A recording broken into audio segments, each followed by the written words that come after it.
Hello and welcome to the Content Bite. You're with Lynn and Rachel for another interesting episode. Always exciting, Rachel. We'll quickly introduce ourselves. I'm Rachel Smith from Rachel's List. I'm a journalist and copywriter and content creator. And Lynn Testoni, give us the wrap about you. My name's Lynn Testoni, as you said, and I'm a journalist and a content creator. And today, Rach, what are we talking about? We're talking about online courses, which is so big right now with so many people still stuck at home or perhaps losing work and thinking, what can I do with those free hours? Do I want to upskill? The answer is yes, you do. Yes, because focus. Exactly. There's no doubt about it. Like change is everywhere. There's like new digital platforms, there's commissioning freezes, there's redundancies. They're all happening. And this is the time to really look at the way we work. And while the current pandemic is really awful in so many ways, one of the few positives is that many really good courses have moved online now, and some of them are even free or at really hugely discounted rates. You've got a great blog post on it, which on Rachel's List this week, which is what inspired this podcast. And you've got lots of amazing courses. What did you like best? Yeah, look, it's true. When we put that blog post together, and a little shout out for Claire Chow for doing a lot of research on that one, we did come across so many great courses, and also, as you say, so many that are hugely discounted or even free right now. So there really is no better time if you need to sort of plug the gaps in your skill set, so to speak. And we're hoping to add to that post as well as we go. So we'll just keep adding courses that we find or courses that are recommended. So, if there's something that you think should be in that post, just head over to rachelslist.com.au/blog and have a look at it. And especially if you have a course of your own that you think is really useful for freelancers, we'd love to know about it. And what the courses that I thought were amazing, I don't know, looking at that post, Lynn, there are so many that I personally want to do. I think I've said before that I'd really like to do Kate Toon's SEO course. That's on my list. But I guess I'm so realistic about some of those really in-depth, deep dive type courses. I'm realistic about how the commitment and the time it takes to do them. And so I think if you're really going to invest in a course like that. So is there a cautionary tale coming, Rachel? Oh gosh. Well, look, I paid about $800 for a course a few years ago, back when I was doing a lot of blogging and a lot of sponsored posts, and it was really the time for working with brands and sponsored posts, and I had 3 blogs on the go and it was all pretty full on. So I did a course about learning about taking a product to market using a sales funnel, lead magnets or an ebook and that sort of thing. It was really interesting in that they paired you with other people and you would sort of give advice to those people and look at their offerings, and they would do the same for you. And so you'd pinpoint things in each other. That does sound interesting. Yeah, it was actually really interesting. And I met a fantastic lawyer on that course, Clarissa Reynard, who has since started, I think, the Happy Lawyer course or the Happy Lawyer program. And she was just amazing. But the trouble was, I had a new baby back then and I was really run off my feet. And in hindsight, it was totally the wrong time to invest in a course that wasn't self-paced, I suppose, because there was like video chats and they were live, and then you were in the Facebook group at certain times of the day and you had to be talking to people and sharing your work. And then, and so, I did learn a really valuable lesson, because when I went back to the course, a couple of years after that, wanting to go and pick up the material again, it was gone. They'd revamped it, which is totally, what you'd expect. But I just thought, that was a waste of money. So, it's so frustrating. Because I know what you mean. It just has to be the right course for you. Yeah. I did an online course at the Australian Writers' Centre a couple of years ago, which was really valuable. And it was about setting up a successful freelance copywriting business, and it was less about the writing and more about how to run your own business. So that was some skills that I really had to learn when I started freelancing, because I'd already been writing for an embarrassing long time by then. I think I worked out when I did this 30 years, so I was pretty comfortable with all the writing and all the technical stuff, but I'd never run my own business before, and I felt that was really helpful.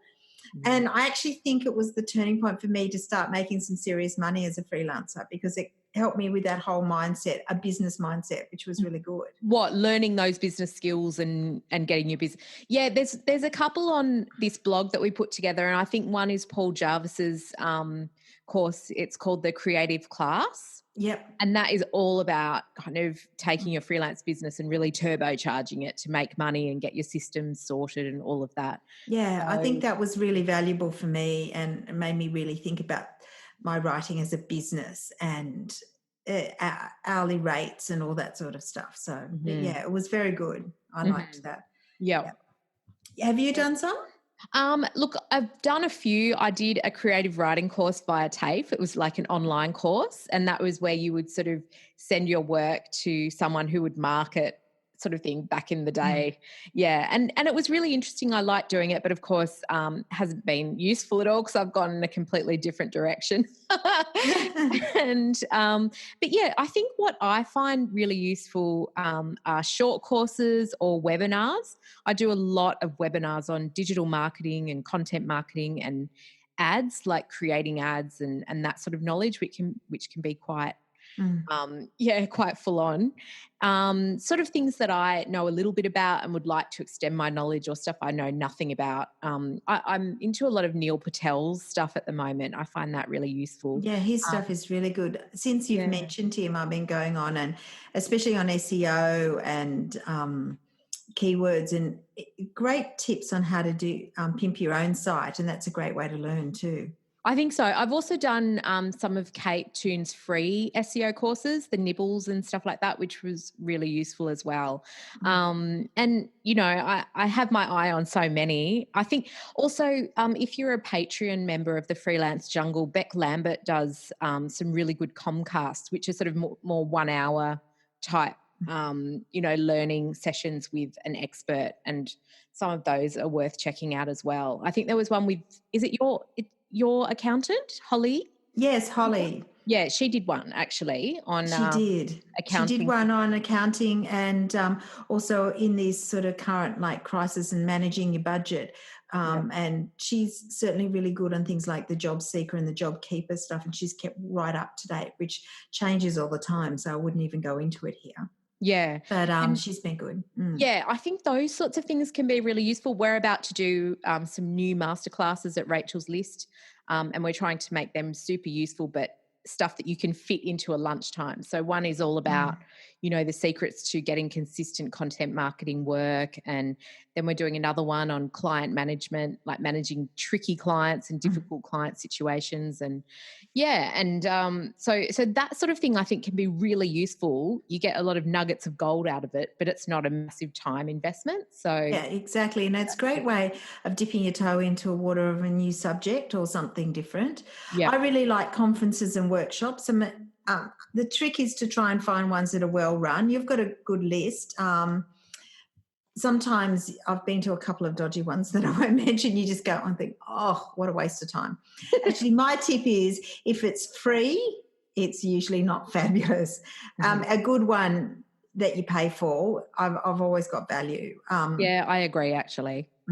Although you can get some really short things like the Neil Patel stuff that is really valuable. But I think if you're going to do something for an hour, often the ones that cost a bit of money are even if they're not expensive, some commitment. Yeah. I did a 2-hour workshop on Snapchat through Mumbrella, which is industry sort of website, and that was really good. It was quite a few years ago. It was about 5 or 6 years ago. Snapchat was quite new, and I found it really relevant. It explained a lot about it and how it fitted in with the rest of the social media, and it also talked about it from a business perspective and how you could run a campaign through Snapchat, and gave some great case studies of some. And I found it really helped give me some ideas about using social media in a marketing sense, and it helped to inform a lot of my social media practice from then on. I also attended a couple of workshops at Vivid a couple of years ago. Vivid has a lot of really good creative ones, which is Sydney-based.